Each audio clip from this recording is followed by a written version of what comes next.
Well,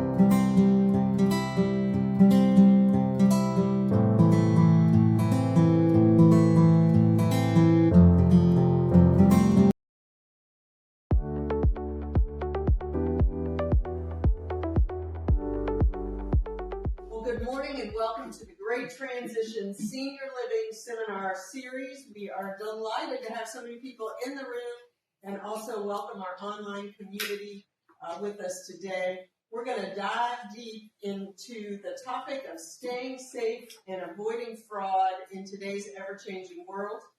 We've got a lot of great information for you. And for those of you that are online, if you have questions, you can always drop them in the chat, and we will do our best to get to them as we begin to wrap up our discussion today. My name is Beth Lagulo. I have not been here since the beginning. Great Transitions was actually founded in 2013, but I have been doing this seminar series for many years, and it's a privilege and an honor to be with you here today. Great Transitions is a system for working with seniors and their families as their lifestyle and housing needs change. Sometimes it can be 12 to 18 months as you're preparing for a downsize or move of some sort.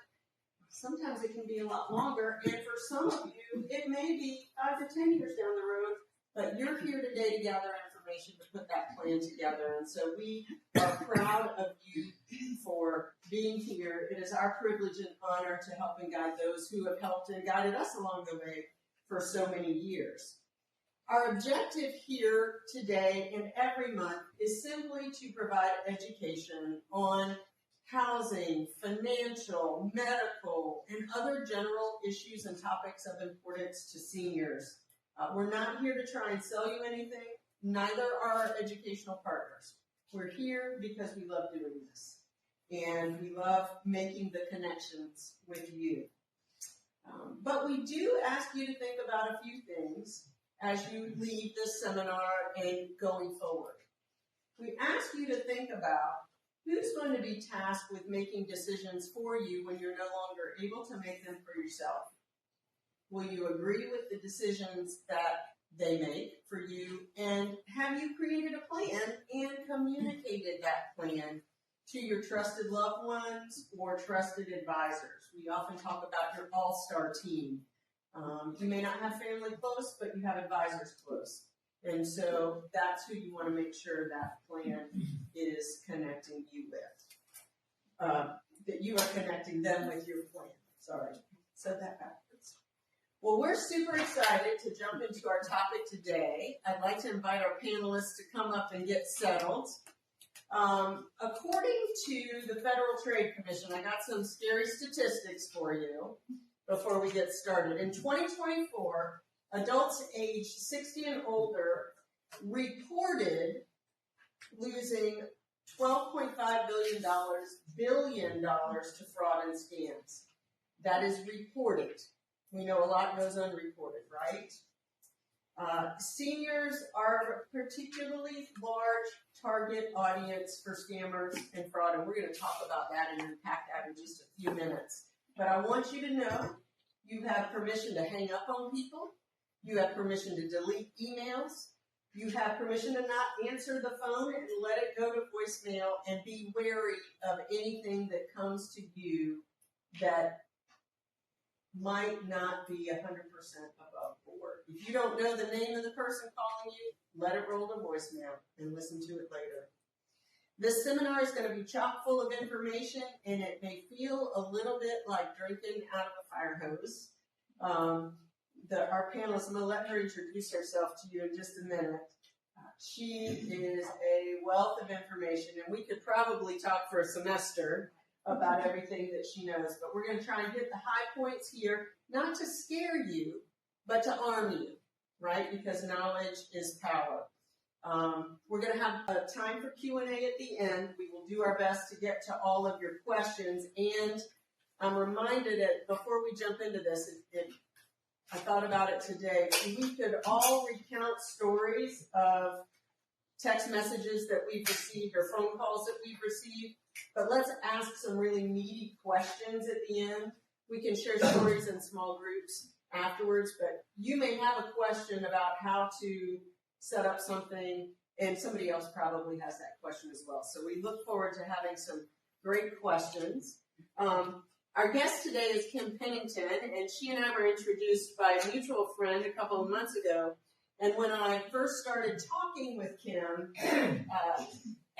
we were at a social event, I think, when I first met you. And I'm like, whoa, this lady knows a lot. So I'm super excited. Tell us, Kim, a little bit about your background and how you came to be here today and what you're bringing to the table. I am a retired supervisory special agent with the U.S. Department of Treasury, IRS Criminal Investigations. I know it's a long title, but that's the title. We usually don't like IRS people to be here, but we're grateful that you are today. Thank you.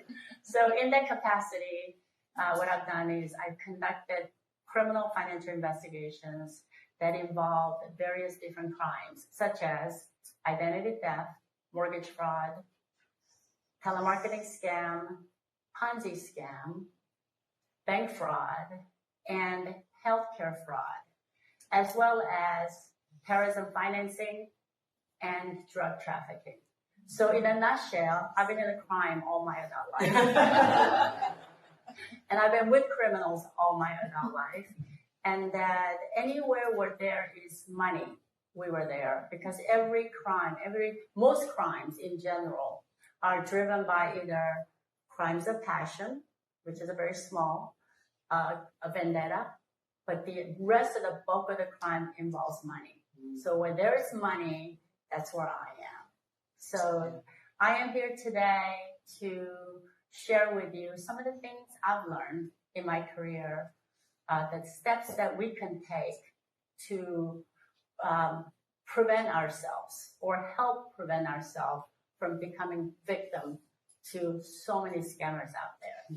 Yeah. Well, we're glad to have you. Thank you for being here. Yeah. When we always meet with the panelists prior to our seminars to kind of talk about what we're going to talk about. And we covered a lot of information in that meeting. And so I want to encourage you to not stress yourself out and get overwhelmed with everything. But if you can take away a couple of nuggets of things that you can change or do differently, that to me is a win for today. So we're going to talk about a lot of things. We referenced this a little bit earlier. Kim, why are seniors so targeted, more so really than any other age group, it feels like? Sure. So seniors, generally speaking, are kind and they're trusting and they're polite, right? They don't like to hang up on people because it's rude to hang up on people. It's rude to tell somebody you're a scammer, right? So seniors tend to be much more tolerant and so as a result of that, they end up continue talking to the scammers, right? The second thing is that seniors have good credit rating. They have assets. They own homes. All these things, they have ability to pay. They're polite. They don't want to hang up on anyone. Really, these are the things that are so attractive to scammers out there. So they're basically taking advantage of kindness. Nice right? people with a lot of money. Yes, yes. And a big part of our population, too, right? Exactly, Yeah. exactly. Yeah. Right.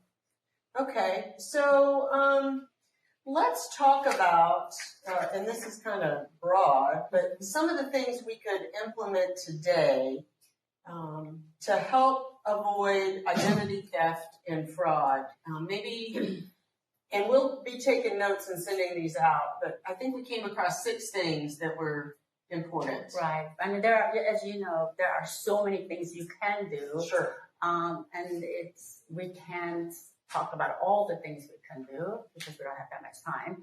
And so what you talked about is that just limit some of the basic things. So the most important thing, think of it this way, is to safeguard your personal information. That's the most important thing. So how do we accomplish that? Number one, you want to freeze your credit. There are 3 credit bureaus out there. They're Equifax, TransUnion, and Experian. what you do is you get on their website, and it's really simple to do this. You're just freezing your credit. So your social security number is protected. That prevents anyone out there, even if they get hold of your social security number, they cannot apply for a credit card or loans, right? Okay. So by doing that, and you should do all 3 credit bureaus, and I think We have it on the handout. Okay. Equifax, Experian, and TransUnion. Mm-hmm. They say sometimes if you just do it on one, if the information gets transferred to others, I say do it anyway. Go to each individual. So once you freeze your credit, it's also super easy to unfreeze it. So let's say you want to apply for a credit card, or you want to get some type of New loan. car. Right. Or a vehicle, exactly. All you have to do is you ask them, okay, let me know which credit bureau you're using, and they're going to tell you. Their accounting department will be able to tell you. You get online, unfreeze your credit. It's instant. And then as soon as I even go a step further, I say, once you check me out and make sure that I can get this loan, let me know when that's happened. I go in there and freeze it again. It's instant. It's free. You can do it as many times as you want. So number 1, freeze your credit. And that's in lieu of getting one of maybe the services that says, oh, we'll protect you can do that and it's just as good? Personally for me, this is my personal choice. I do it myself because I find that if I rely on others to do it for me, I might not be as vigilant and on top of it. Okay. And so I can easily go in these 3 credit bureaus and freeze my credit. Okay. And then another thing you need to do is monitor your credit. So how do you do that? There is a 1-800 phone number you can call, and you can ask for a copy of your credit report. By law, they have to provide it to you, and you review your credit report to see if you see any loans or credit cards that someone has applied for that you're not aware of. And we'll provide that number and website in the follow-up email that we send out to you. What else you got? What's another step? And this is a part of the monitoring your credit report, which is when you get the bank statement and credit card statement, please open it, look at it, review it, right? And look for any suspicious or unknown transaction, and then you need to follow up. But don't just put it aside, right? I have disputed charges on my credit card, coming to find out that it was a legitimate charge, but it didn't appear as such. And that's okay. That's okay. I ended up paying it, and I said to the vendor, well, had you said it was XYZ company rather than some sort of, I felt better knowing that I disputed it and ended up paying it, and they were okay with it as well. Yeah, because you're being vigilant, right? And they would like you to be vigilant too, because they don't want to have to deal with the fraudulent charges anyway. So I think that's good for you, and it's also good for the company. Okay, here's another thing that I always say: limit what you carry. So, ladies, in your purse, gentlemen, in your wallet, carry only documents that you need. So your Social Security cards, your Medicare cards, don't carry them unless you need them for that day. Leave everything else at home where it's safe. So carry absolute bare minimum, like trim it down. That's tough. I know, right? Because what if I forget something? I mean, if you forget something, you can go back and get it, but you don't want to lose it and then have someone else seeing all your information, because name of the game is protecting our information, right? Sure. So keep it at home, keep it in safe places. And mailboxes, right? We get mail, and at the end of the driveway, there's a mailbox. And believe it or not, criminals come there and open it. They're not supposed to, but they do, and they take your mail. So every day, pick up your mail, please. Now, there are those buildings who has those safe in like the bank of boxes. Right. That's okay. But if think of it this way, if anyone can get to it, assume that they will. So just pick up your mail. So if I'm going out of town, I need to have a neighbor picking up my mail Yes. every day? Or you can also go to the postal service and you can have them hold the mail for certain, but address that. Because basically what you're doing is, here world, here's all my information right here, right? And it's in this perfectly recognizable box that everybody knows. There it is, right? So And it's not, a lot of times it's at the end of the driveway, so nobody would notice if they. Right. And they'll literally drive by and real quick, they just grab it. And so just pick those up. And any document that you no longer need, whether it's a bank statement, loan approval forms, even a receipt, anything that has personal information that you no longer need, please shred them. What if it's my receipt from Publix and it only has the last 4 digits of my card? Do I need to shred that? The last 4 digits, that's actually a safe way for them to print out the credit, the receipt. But for me, I shred everything. Okay. Right? So just shred them. Does anybody have extra paperwork around their house that maybe they don't need? Right? We all do. And there are going to be some documents that you know you're required to keep, right? So check with your CPA or your attorney to know what you need to keep on hand. And anytime when you throw them away, don't throw them away in a garbage can. Just shred them first, right? So shred. Very simple. Shred. And then lastly, again, this is not, as you know, not all inclusive. No. This is just a few of them. When you are shopping online, please use only credit card, not debit cards. Only Why is credit that? cards, right? Well, debit cards, anyone can get in there and empty out your money, right? Okay. Whereas credit card, there is some barrier. There's a protection between the credit card company. You can dispute the charges. But once they take the money out of your checking account, you can't really dispute that charge. It's gone, right? So credit card. So those are the just few items that we narrow it down. Those are easy and doable. I think those are all things that we can. And Beth, Yeah. just as a former banker before I got in the mortgage business, that's 100% true. As of when I was at Wells Fargo, if debit card got frauded, that money is gone. They don't give it back to you. No FDIC protection on that? If they basically you Too compromise bad, your so own, sad. you compromise your own account. Wow. Yeah. Okay. So it's not fun. Never use your debit card for a purchase for sure. Okay. Lesson noted. Thank you. I'm done about that. All right.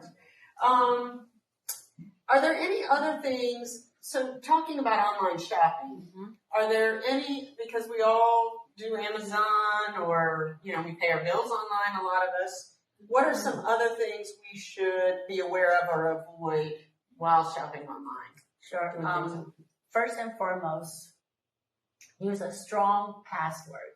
Now, I know this is really inconvenient because we got to use a lowercase, uppercase, numbers, and special sign. It's got to be 400 characters long, right? It's really inconvenient, isn't it? Right? Yeah. And it's so much no one easier likes to it. remember my son's birthday. Exactly, for everything, right? The thing is, think of it this way. If it's easy for you to make that happen, it's easy for the criminals. So you want to make it hard. So what I say, this is what I tell my mom. Mom, imagine you have this pile of money that you want to protect, right? And you're going to be building a wall, building a second wall, and each time it's going to get higher and higher, right?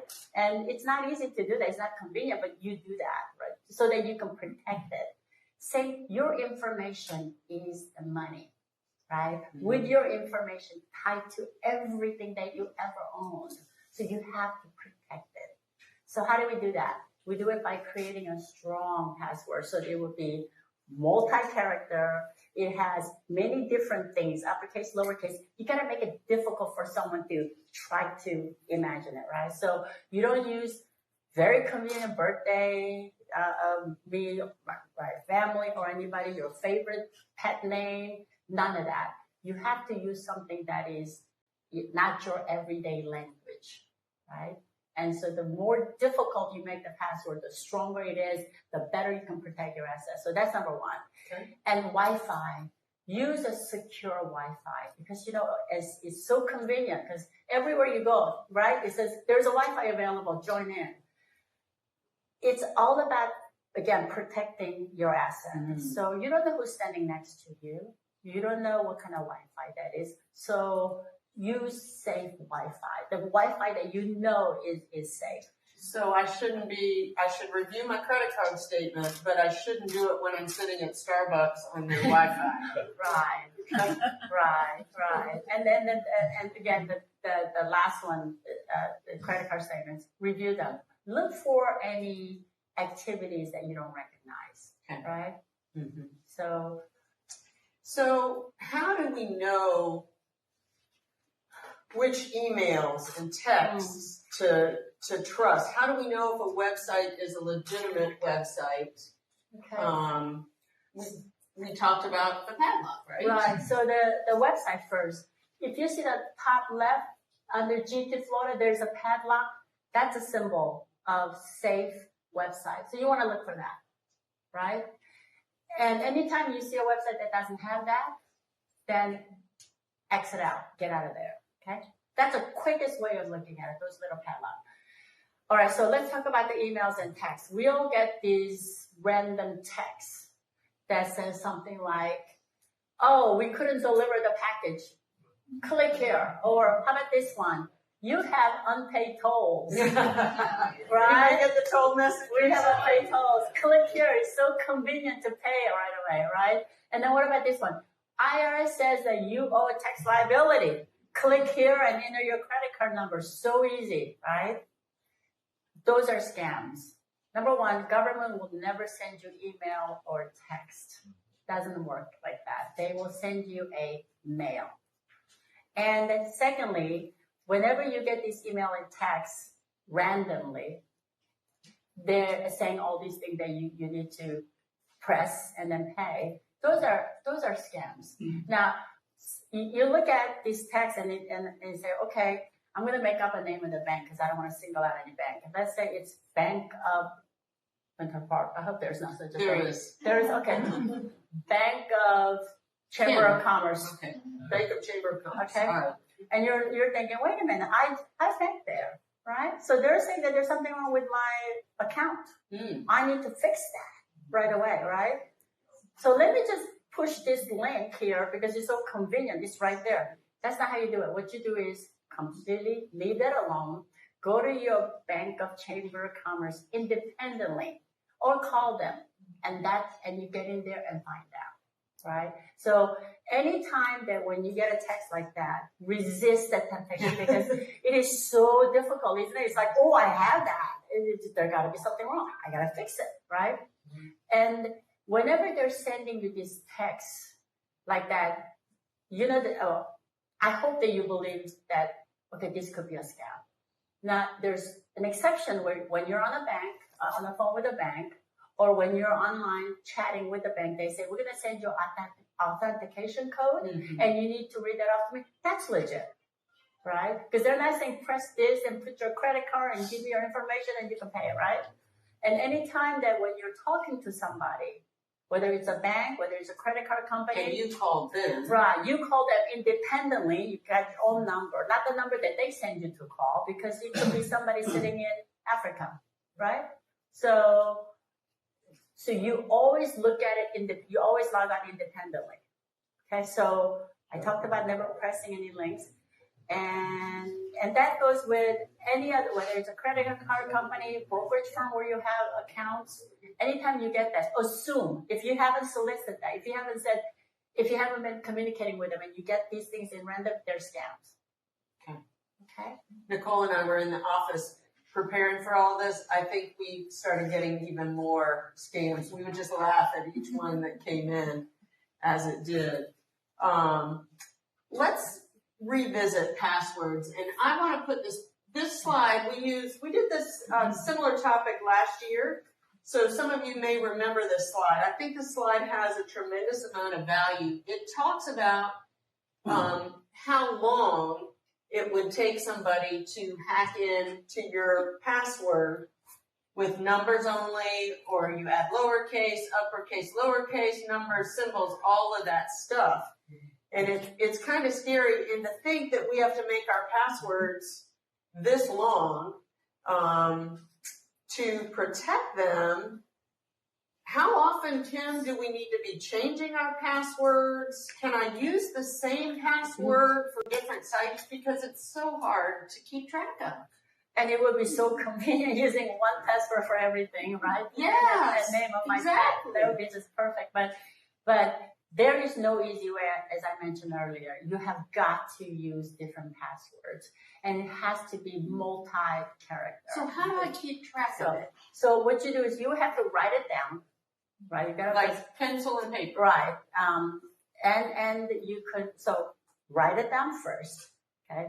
And you have to have copies of it. So you could send it in your email, because email is your password protected, right? And then you can file it under multi-layers of files. You just gotta remember where You just gotta remember, right? And that's one. In addition to that, you can also save it in a thumb drive. And with a thumb drive that has password protection on it. So I have to have a password to get into the password. Correct. And again, if the trick that I use is that I have a certain phrase that I always use that nobody knows about, right? A certain phrase, I'm just going to make something up, for example. It's a lovely day. I mean, that's too simple, but something like that. And I would always remember that, right? And so that's a part of your password? Right. That would be one layer of password to get into the other password. And that would be something that I will never share with anybody. So sort of like saying, like I see that there's a doubt in your face. Something like, I'm so beautiful. You say that, you tell yourself, right? Every morning you look at yourself in the mirror, you say, I am so beautiful, right? That would be the password.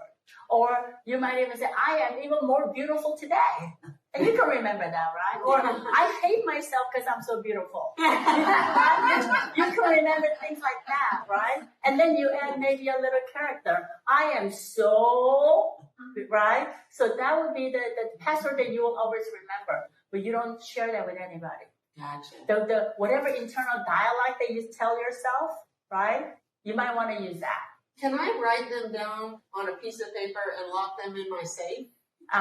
That's another way of doing it. If you have a safe, you can absolutely do that. Okay. So I use all three, by the way, right? Because I want to make sure that I can get to the password. If you forget your phrase. If I forget that I'm beautiful. Exactly. Okay. So, all right. So that's a little bit of work, but something that I think we could all be challenged to do. I had someone tell me one time years ago, and I don't know if this still applies, to have a base for my passwords and then like that phrase that is the same for every password and then change the suffix, almost like a prefix and a suffix. So it might be, I'm so beautiful at whatever your code in the is. kitchen. Right. For that. In the backyard. Yeah. So it would change. So there's part of it that's similar and then part that's different. And I need to use a combination of upper, lower case and numbers. Characters and numbers, right? And characters. Right. So instead of saying F or R, I might use number 4, right? So it whatever, because every one of us speak a little differently. Whatever that phrase that works for you. Now this is what I would do to get into my password, right? There has to be. I use a one password to open up another password. I see that. Wow. Okay. Because I want to be really safe. And I know this sounds really complicated, but it's not. Once you get the hang of it, it's actually quite simple. I'm reminded of when I was in college and would take notes during a class, and I had my own shorthand.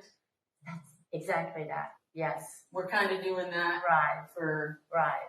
Did you guys ever do that where you would you're just your own version of taking notes that you shorten certain words and you're creating a little language for yourself? I am. So what I do is I add 3 different languages: Spanish, Korean, and English.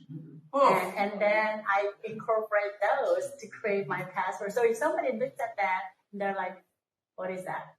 And another good trick that you can do is write it as if it's a phone number, right? Let's say you have a string of number that is password, and then you write it like it's a phone number.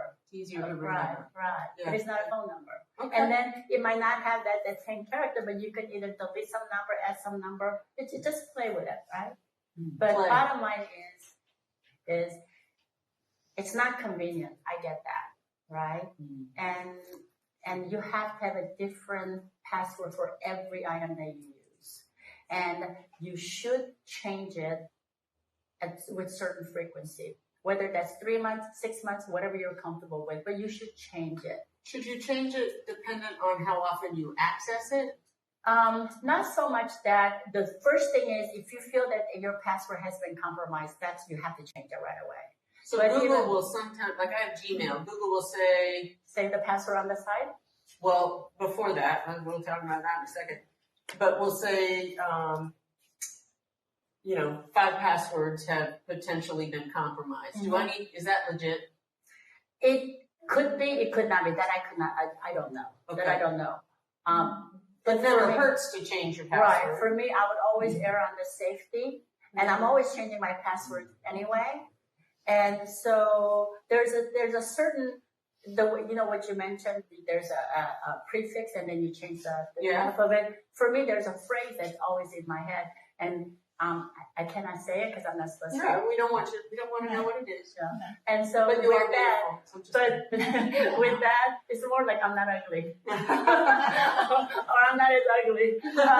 So I have this certain saying, and it all is part of that thing. Okay. So that's how I remember. Gotcha. So however it works for you, I also mix different languages. That works for me too. But when do you change it? When you feel that your password has been compromised, you got to change it right away. And second, that even if it has not been compromised, you should change it on a certain interval. I incorporate anywhere between 3 to 6 months. It's just personal preference for me. And what I do is I bring out my password and literally go down each one of them and just change it. Yes, it takes some time, but those mornings when it's raining, you're sitting there with a hot cup of coffee, and you have nothing else to do, and the TV's boring. You got something Change to your do, passwords. right? Okay.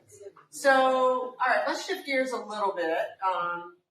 A lot of times we see on things like Facebook, fun quizzes on social media where they ask, like, what was your high school mascot, or what was your first car, or, different things like that seem like fun, or you can meme yourself into different things. Are they safe? No. That's all I'm going to say. Don't do it. No. I mean, I know that it's enticing. I get it, right? And you want to do that. It is fun. And I've seen one of my friends who did it, and Right. So, their answers were really cool. right. And it has value. So my gut instinct is no, but I get the reality. Yes, answer them. However, there's a big however. You can answer them, but it has to be so far from your password that you're using. So, you cannot change what was the name of your high school mascot. Well, you can't change that. What was your first car? You can't change that either. So what do? You make sure the password that you use It's not related to that. exactly. Okay. And that's where there's all these multi-level, things that's really not convenient to do. And I see she's not very happy at my answer. I'm sorry for that. But, that's why you have to do it. 'Cause it's all about protecting your money, right? You got to protect yourself. This is kind of like a lot of the things that we talk about in here. It's like eating an elephant, one bite at the time, and it may be one password at the time. Like I only have the energy to change my financial passwords today, or I only have the energy to change my email passwords today, whatever. Little steps of progress. So give yourself some grace in that. We'll have some questions and just write it down now because we'll come back to it. We talked about scam text messages. What happens if I accidentally click on one, or I feel like it's legit, and then I get down the rabbit hole and realize? Sure. So you want to report to the scam to Federal Trade Commission, right? Oh. They're the holding body of all the complaints. right? So FTC, and there is a email address. It basically is HTTP, colon. We'll put Just that in right. we'll send that out to them so they could go directly to that link. Okay. Okay. And you want to, again, this is where you change your password. And this is only if you accidentally clicked on it. Clicked on it. Okay. So hopefully you have not provided all the bank account information and all your credit card information, right? So change your password again to the account that you are referencing and monitor your account. This is where I talked about earlier. You look at your credit report and you look at it, make sure that nothing suspicious has taken place, right? Okay. What is a suspicious thing? Because transaction you did not cause should become suspicious transaction to you. Okay. All right? So what happens, why is it important that I report a scam quickly? And a lot of times I just don't want to admit that I got scammed. Right, because, we somehow find that we internalize that, right? We're the one who's victimized, right? Mm-hmm. And yet we feel the shame, right? And which is, we shouldn't. We've been victimized, right?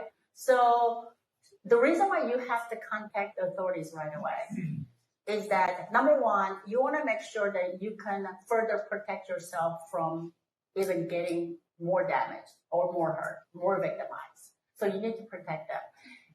And by you reporting, making that report, it helps the law enforcement combat that by locating, identifying, investigating, and prosecuting. Government needs information from citizens, right? Because scammers does not try to scam the government. They try to scam the citizens. And government do not know that what is happening out there. So you guys are the boots on the ground, so to speak, right? So you guys have to make the report. There's no judgment here. I know that you're frustrated and you're going to be embarrassed, but the government side, they don't see that. They need that information. And more importantly, you want to make sure that these criminals do not continue to perpetrate their crime to other people, right? So you want to limit that. And you've got to, by you reporting to the FTC, and it's going to raise the awareness of what type of scams are ongoing. And that's the educational piece that we also need. So they're essentially putting a puzzle together to put the bad guys away, and you're helping absolutely, with a piece of the puzzle. Absolutely need information from this public. So what are some of the top scams that are out there today? We'll get to questions in just a second. Carl, if you write it down, we'll come to you, because I want to make sure we get through everything, and we will have time for questions. The question is just what specific topic that you did. We'll have it in just a second, okay?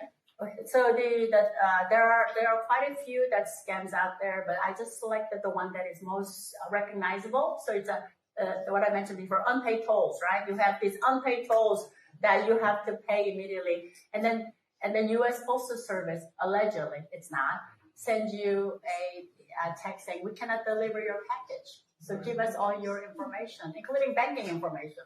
Apparently they need that too. And then, of course, the IRS tax credit. If you do not pay your tax liabilities now, then we're going to do these things to you. So all of these. I got one from Governor Newsom in California the other day telling me that he needed some money. That's great. Yeah. I was like, wrong state. Yeah. I'm like way far away.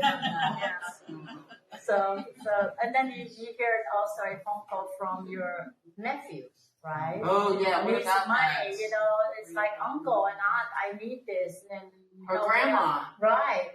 So I'm in jail. Right. My mother got one of those calls. Yes. Right, and she legitimately thought it was my son, and she had the foresight to say, "I'll call you back," and she called me, and like, "Where is he?"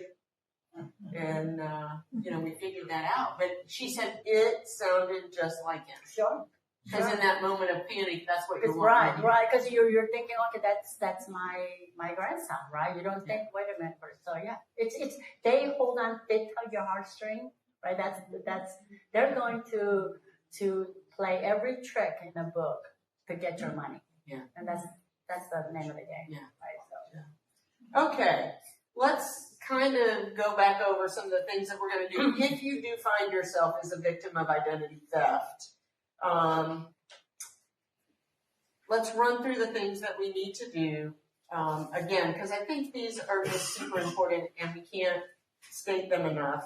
And talk about the importance of reporting it to the proper authorities. So I have so what do you do if you find out that you're a victim of ID theft? I speak from experience. Many years ago when I was giving a speech in a conference on how to protect yourself from becoming a victim of ID theft, I went home that night and I found in the mail from the IRS saying, oh, by the way, you're a victim of ID theft. Really? They sent you a letter? They sent me a letter saying that someone had attempted to file a amended tax returns using my Social Security So you knew that that was legit because it came in the mail? In the IRS, yes. Okay. It was a letter. And they were able to kick it off, meaning they did not accept it because they felt that it was ID theft. And so that they asked me to contact them, right, to settle the matter. So luckily by then I had already froze my credit. So they couldn't touch they couldn't open any of the loans. So what do you do? So I say that, I share that with you to let you know what it felt like. I felt almost helpless, even though I'm the one who's teaching this class, right? Mm-hmm. And that the frustration and a little bit of embarrassment. So you're going to get all that feelings, but it's okay. It's okay. So what do you do? First, you have to report ID theft to Federal Trade Commission. Again, this is our clearinghouse. The federal government has to gather all the information. Second, this is really important, even though I listed a second, you have to contact the local law enforcement office of the city or the county that you're in and file a police report. So why do you need to do that? When someone steals your Social Security number and apply for credit cards and loans, they're going to be charging tremendous amount of money, right?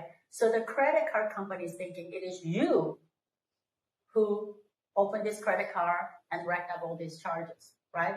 And as you're navigating through that to clear your name and ultimately not be responsible for these charges, which will never be paid, you have to start with police report. That is a source document, that's an evidentiary document you have to have that says, I am a victim of ID theft at this day forward. Okay, so it has to start with a police report. So go to any police department that you reside in, and you have to report and create that police report, and you want to get a copy of that. So federal and local. Right. So okay. FTC, federal it's because it's a clearinghouse. They need to understand what scams out there so that they can combat it.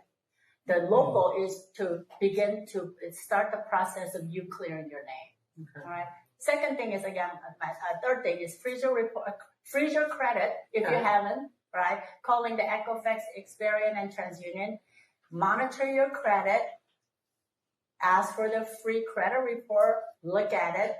And change your passwords again, right?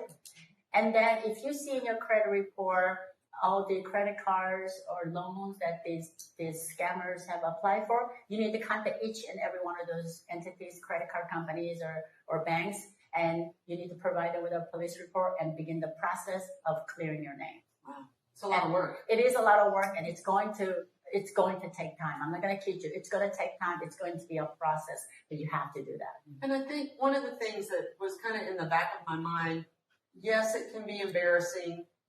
Yes, it's a lot of work, but if we take these steps, should this happen, we're actually helping other people in the future to maybe not get scammed. So take some of the sting out of it, knowing that you're helping some other people. Right, and then think about it, something simple as a toll, right? We get this text saying that I have unpaid tolls. Now there's like billboards, right, saying, hey, if you get this, right? Don't believe the text, the scam about tolls. Yeah. See, that's public awareness because somebody decided to report, right? Mm-hmm. And when you report enough of that, it becomes public awareness, and then it gets to protect us all that much more. So if you ever find that you've been a victim, speak up, please. Report it. right? That's what we can do as a citizens fighting that crime. Gotcha. Because the crime fighting, I like that word, by the way, crime fighting. Crime fighting it's not reserved for just law enforcement alone. It takes all of us, right? We're all in partnership to doing that. So as you're thinking, well, I'm a citizen, I got victim. No, you're that key component of fighting this crime. So please understand your importance in that. Put on your cape and go. That's right. Yeah. Right. Let the cape fly and the flag fly on that stuff. So, Awesome. all right. So I know we have some questions. Educational partners, who has the microphones? If you could come up here. I know Sharon had a question in the front, and then we'll get to Carl in the back and 25 other hands in the room. Sharon's right up here in the pink, Sean. Okay, thank you. I can hold it. Okay. That way we make sure we don't have operator error like I did. I have my passwords, of course, on my iPhone, my little whatever notes. But I was able to do a face recognition on some of the, like, my important, Sure. I have annuities or whatever I have that's really important. I put a face recognition on there. Now, what do you think about that? Yeah, so is a facial recognition on our phone a safe? It is and first I want to talk about the positive of that. It's so convenient, isn't it? Yes. I mean, we just look at it and there it is, right? It's like a criminal. All they have to do is put it on your face, right? So when it comes to, this is my rule of thumb. When it comes to a finance, I do have my bank icons and all that, right, on my iPhone. But any one of those, I actually put a passcode in it instead of facial recognition. So even if somebody got hold of, let's say, and this again, I think in crime. I mean, in crime, all my adult life, I think crime, right? Everywhere I see crime. So let's say that you're in, something happened to you, something terrible happened to you, and you passed out, right? The criminals with you got the phone number. All they do is put it on your face. It opens up. Wow. Okay. I'm sorry. Thanks, Kim. You just make us feel so good. I know Carl had a question in the back. Sean, we'll take that, and then we'll start up here with Joanne. Hold on. Okay, you didn't touch on check forging. And I've been hacked 4 times by my cleaning lady. And one of the checks was used by a pen like this, where she washed it off and put a new number in it. I did report it to the local police in Seminole County, personally. 2 months ago, nothing has happened. I'd like you to give me the place of where to report it again. But what are you talking about check cashing and forging? I got all the money back from the 2 banks, from Truist and also from Fairlands, immediately.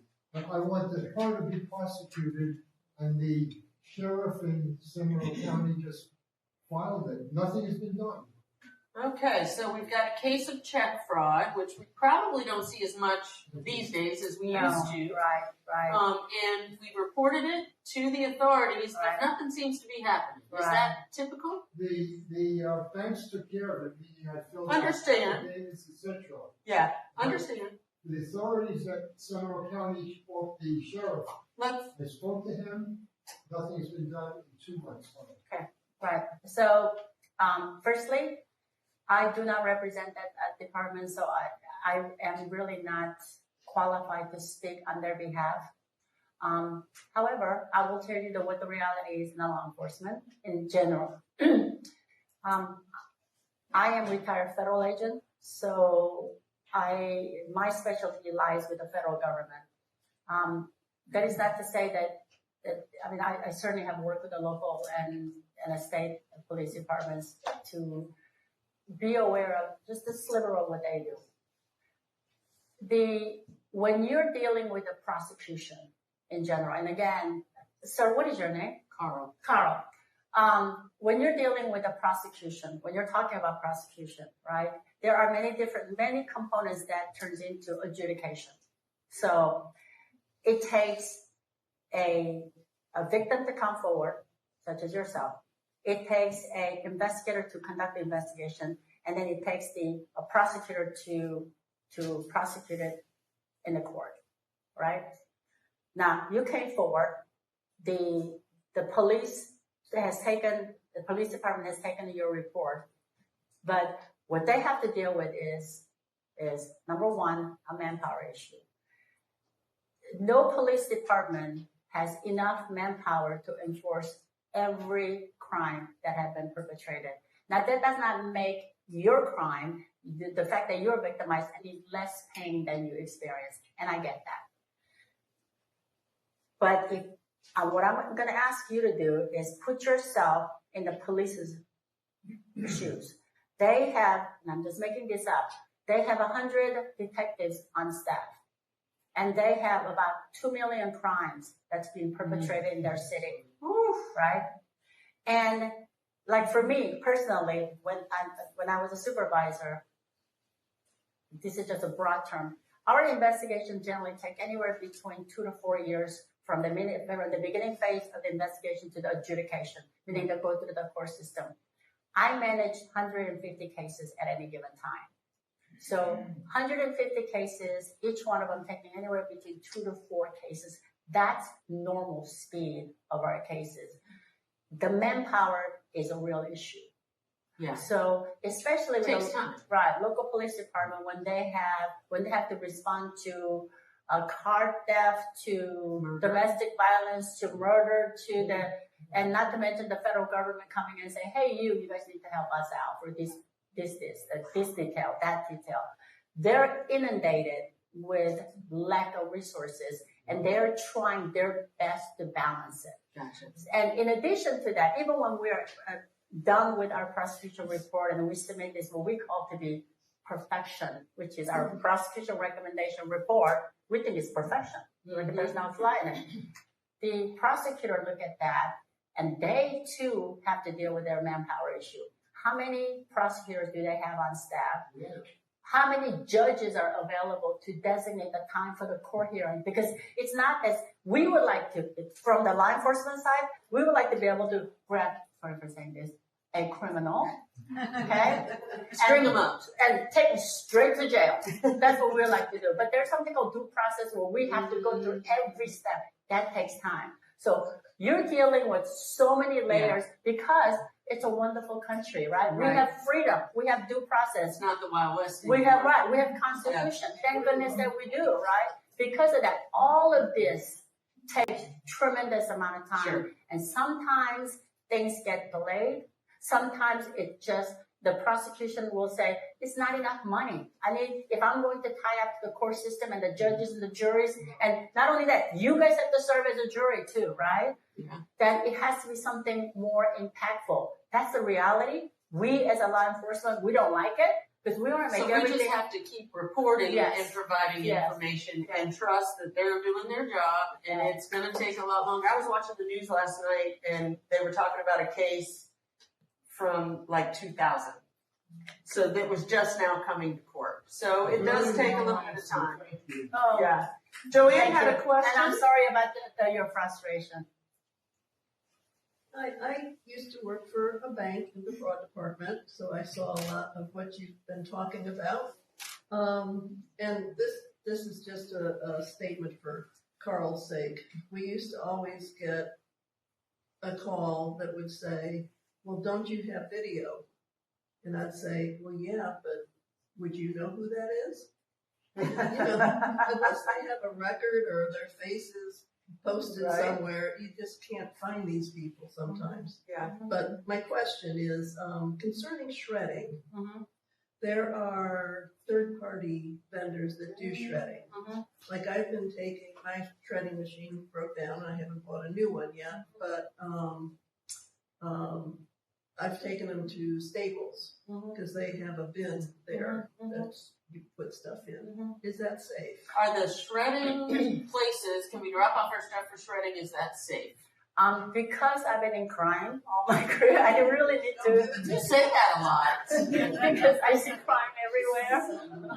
I have trust issue, obviously. So that's a whole another month of therapy right there. But I think that I'm showing a little bit of too much of negative side of me here. For me, I'm not sure how much shredding material an individual will get. Obviously, in a business setting, that's different. But for me, what I do is I invest in a shredder, whether it's Office Max or Costco, Sam's. So you're saying, right? no, don't drop it in a Yeah, bin somewhere. I wouldn't because and it's sitting out there, and I cannot vouch to make sure that it's going to be shredded in time. And it's simple enough for me to shred at home. I mean, you don't want to get those shredders that creates like what I call pasta makers. Do you know what I mean, right? I want it to do The little cross tiny cut. pieces. Get the cross cut because the pasta makers, I'm like, right? I mean, Yeah. That's how they did it in that movie Fargo with the embassy. Yeah. Okay, all right. So stop dropping your stuff off. Yeah. All right. Buy a new one. Oh my goodness, so many hands. Carol, we'll start with Carol, and then we'll get back to the back of the room. Right here, front row, pink shirt.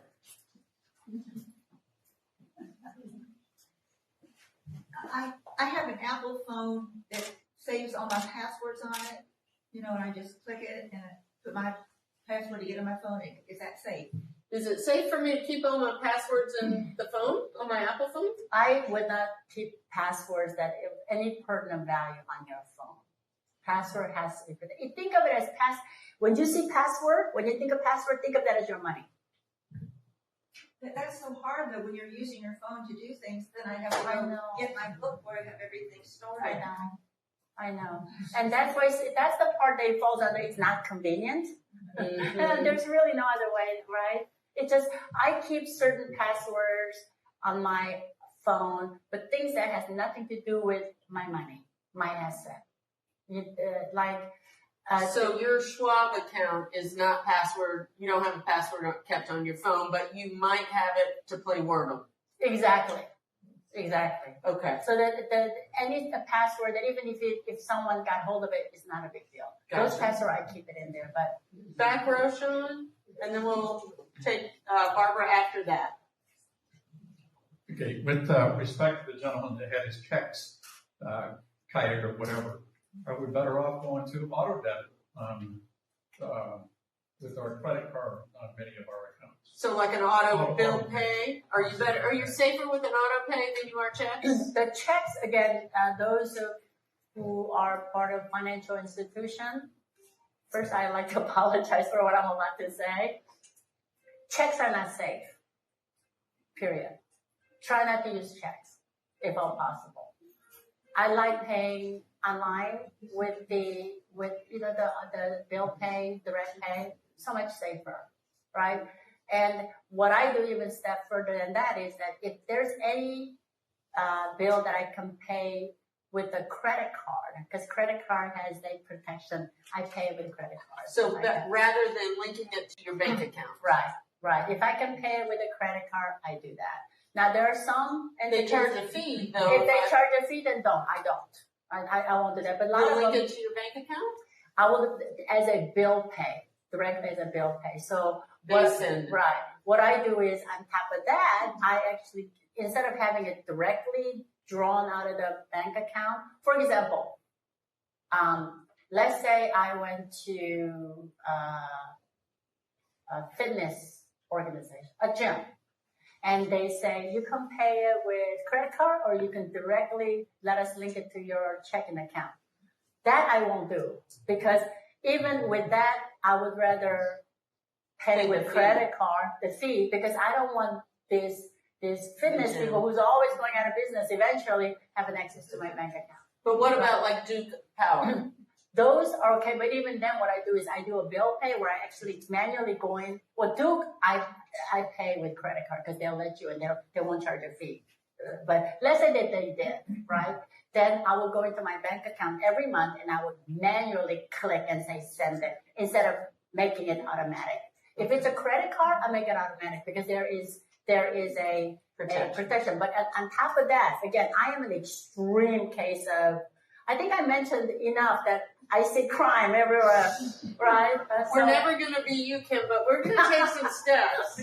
So Barbara had a question. So every credit card, every bank account, I put an alert to it. So anytime that I, like monthly, a Spectrum bill that I have, I put it on auto pay with my credit card, I get text saying, That it's paid. right, so that at least I know that when it's been paid. Gotcha. Barbara? I received a check in the mail for hundreds of thousands of dollars for my Congratulations. Oh, for which, your house? yes, which they would then take without any checking, just sign the check and they were going to take the house. Is that? I consider that a scam. As a mortgage professional, yes. All right. Up here, Frank, we've got a question, Sean. Hold on, we're gonna bring you a microphone. Oh, okay, thanks. I'm gonna raise this to the federal level. Okay. I'm having Social Security, I use whitein.gov, and Social Security's been sending me, we wanna keep you informed about what's going on. And they really realistic looking letters. So anyway, though, I have to get to Social Security, and they ask for certain things for authorization before they will open up my account and let me have access. Some things, for instance, they want to have photographs of my driver's license. They want a photograph of my face. Or if I'm having trouble with the driver's license, because it's a fuzzy piece of you know what, the way it was recorded, I can't do that very well. So then they say there's an optional way. You can go in, you can get the document, and then you can go down to the post office and they'll do it. So now it's running down the line, and I can fill in this, I can fill in this, and I can fill in this, and then they say, whoops, we have no record of your phone number, which has been the same thing for literally 50 years in the state of Florida and everywhere I go. Now, does that look kind of fuzzy? Is the Social Security all, you know what, up? Or is it somebody that possibly could be having a high-tech type of approach when we start asking? So you're trying to gain online access to your Social Security account? Absolutely. Okay, and having trouble doing that. Is that a legitimate site? I'm going to have to answer that question with an essay. Okay? An essay? An essay. Oh boy. Okay. We got about 3 minutes. Okay. Okay. What I recommend is you make an appointment with the Social Security office, go in there in person, and deal with the matter in person. Gotcha. Yeah. Well, that was short. Well, you said 3 minutes. I love that. Kurt had a question. Oh, and then we'll go to Elaine. Mostly now when I log into my bank accounts with my semi-strong password, I get a text message from them that I have to put in a verification code. So how does the scammer get around? Authentication code. So he gets it. 2 steps. Yeah, 2 steps. Two-factor authentication. He's asking if that's legit, I think. And how does a scammer Circumvent that. get around two-factor authentication? There's a way to do that, but we're talking about extremely sophisticated criminals. But that's a whole another day of conversation. So what I say, and let me say it this way. When you're dealing with a bank and any transaction like that, and obviously you are contacting them separately, your own, right? You're actually getting their website on your own, logging in. They're going to say, we're going to send you a number. And when they text it to you, you need to read it to me. That's legit. Yeah. Okay. Elaine? Yeah. I was going to say that I've read multiple articles about protecting yourself that recommend using an online password manager. And I'm just wondering, what you think about that. What about the online password Yes, managers? and they are out there and they are safe. There is a limitation with that, right? Because if you lose it, you have to go through. They usually say this big long string of this super secret code, and you have to safeguard that. So if you lose or forget the password, you have to go through that authentication process. The problem that is that when you put something like that, and you have no other means, a secondary way to get it, what if you don't remember? Right? We are aging, and I can't remember what I did yesterday. Yeah, I'm on Social Security, just so you know, I am with you guys, right? And so, and that's the piece that I was uncomfortable with personally, and that's why I'm not subscribing to that. But I know a lot of folks who does use that, and then they do feel very, they're happy with that. So I do think that they're safe. It just has some of the limitations. So that's a personal call. How do you know which ones are legitimate, though? Well, I think there's a lot of them. There's That one, I will have to get back to you on that. That might be a good workshop for sure. Yeah, thank you. All right. One more question, Jeanette, because you're waving frantically back there. Sean's got a microphone for you. Hi, what I do is I go through the Zelle. You've heard of Zelle? Zelle through your bank. I let the bank send it out. Okay, And makes the payment through the bank. Yeah, through the bank. The bank does it. That's Love that. the regular and everything on my phone. Okay, Yeah. perfect. Thank you. I'm sure you may have other questions, or you may walk out of the room and say, I have a question. Don't be afraid to call, text, or email, or send up a smoke signal with that question, and we'll get an answer for you. I'm really grateful that you guys came today. Did you learn a little bit? Yeah. Did we try and sell you anything? No. Just sell you on changing your passwords every 3 months, right? Well, we do have the challenge. I want you to take a look at your notes when you get home. I want you to implement something that you learned today. I know I have a lot that I need to implement after our conversations because I too have my face recognition on my phone, and I think that's super easy. I said to Nicole yesterday, this ought to be safe, right? So thank you for sharing all of your criminal history with us. It's been an eye-opener for sure. Did we try and sell you anything? I think I just asked that question, didn't I? Sorry about that. So please, on your blue sheet, let us know if you'd like to join us next month. Our own Robin Roundtree from ADRC is going to be here to talk about the brain and brain health and brain disease. I think you'll find that quite eye-opening. We also welcome your feedback. If you'd like to set up an appointment with one of our educational partners or a coffee with me, I'd love to do that as well. Our seminar for next month, our calendar was originally for July 16th, but we have moved it forward a week. So it's going to be July 23rd. Right here, 10 o'clock in the morning, but it's a week later. So July 23rd. I think we made the change on the forms. We did. And we'll send out an email to remind you of that as well. And we always like to end with a quote. If we don't act now to safeguard our privacy, we could all become victims of identity theft. So go forth and act now, and we will see you next month at the seminar. Thank you so much.